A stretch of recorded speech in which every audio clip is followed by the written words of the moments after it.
ಇವತ್ತು ನಾವು ಬಂದಿರೋದು RR ರಿಟ್ರೀಟ್ ರೆಸಾರ್ಟಿಗೆ. ಇದು ನೆಲಮಂಗಲದಲ್ಲಿ ಲೊಕೇಟ್ ಆಗಿದೆ. ಮೆಜೆಸ್ಟಿಕ್ ಇಂದ 1 ಅವರ್ ಡ್ರೈವ್. ಇಲ್ಲಿ ನಿಮಗೆ ಡೇ ಆಕ್ಟಿವಿಟೀಸ್ ಕೂಡ ಇರುತ್ತೆ, ಹಾಗೆ ಉಳ್ಕೊಳ್ಳೋ ಫೆಸಿಲಿಟಿ ಕೂಡ ಇದೆ.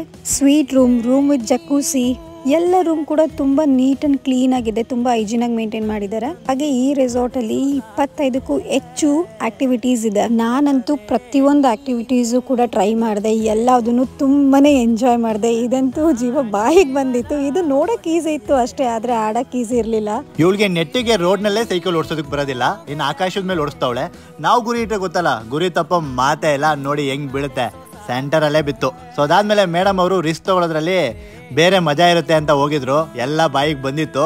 ನೋಡಿ ಹೆಂಗ್ ನೇತಾಡ್ತಾವಳೆ ಅಂತ. ಈ ಗೇಮ್ ಮಾತ್ರ ಸಖತ್ತಾಗಿತ್ತು. ಇವಳು ಸೆಕೆಂಡ್ ಟೈಮ್ ಹೋಗಿ ಆಡಿರೋದು. ನಾನು ಈ ತರ ಗೇಮ್ ಎಲ್ಲ ಆಡೋದಿಲ್ಲಪ್ಪ. ನೋಡಿ ಈ ರೀತಿ ಗೇಮ್ ಆಡ್ತೀನಿ. ಔಟ್ಡೋರ್ ಗೇಮ್ ಎಲ್ಲ ಮುಗಿಸಿ ಇಂಡೋರ್ ಗೇಮ್ ಕಡೆ ಬಂದ್ವು. ಟೇಬಲ್ ಟೆನ್ನಿಸ್, ಕೇರಂ, ತುಂಬಾ ಗೇಮ್ಸ್ ಇತ್ತು ಇಲ್ಲಿ. ಜೊತೆಗೆ ಶಟಲ್, ಬ್ಯಾಡ್ಮಿಂಟನ್ ಮತ್ತೆ ಕ್ರಿಕೆಟ್ ಎಲ್ಲ ಆಡ್ಬಹುದು ನೀವು. ಇಲ್ಲಿ ಮಕ್ಕಳಿಗೂ ಕೂಡ ತುಂಬಾ ತರಹದ ಆಕ್ಟಿವಿಟೀಸ್ ಕೂಡ ಇದೆ. ಮಕ್ಕಳು ತುಂಬಾನೇ ಎಂಜಾಯ್ ಮಾಡ್ತಿದ್ರು. ಅವ್ರನ್ನ ನೋಡ್ತಿದ್ರೆ ಖುಷಿ ಆಗ್ತಿತ್ತು, ನಾನು ಹೋಗಿ ಆಟಾಡ್ಬೇಕು ಅನ್ನಿಸ್ತಿತ್ತು. ಫುಡ್ ಬಗ್ಗೆ ಒಂದ್ ಮಾತೇ ಇಲ್ಲ, ಎಲ್ಲಾ ಫುಡ್ ಕೂಡ ತುಂಬಾನೇ ಡೆಲಿಷಿಯಸ್ ಆಗಿತ್ತು. ಚಿಕನ್ ಅಂತೂ ಸಖತ್ತಾಗಿತ್ತು. ಈ ಜೀವನ ನಾವು ಅಂದುಕೊಂಡಂತಿರುವುದಿಲ್ಲ. ಖುಷಿಯಲ್ಲೇ ಕಷ್ಟವನ್ನು ತುಂಬುತ್ತೆ, ನವ್ವಲ್ಲೂ ನಗುವನ್ನು ತರಿಸುತ್ತೆ. ಇದೇ ಜೀವನದ ಸತ್ಯಕತೆ. ಎಲ್ಲರ ದಿನ ಶುಭವಾಗಲಿ.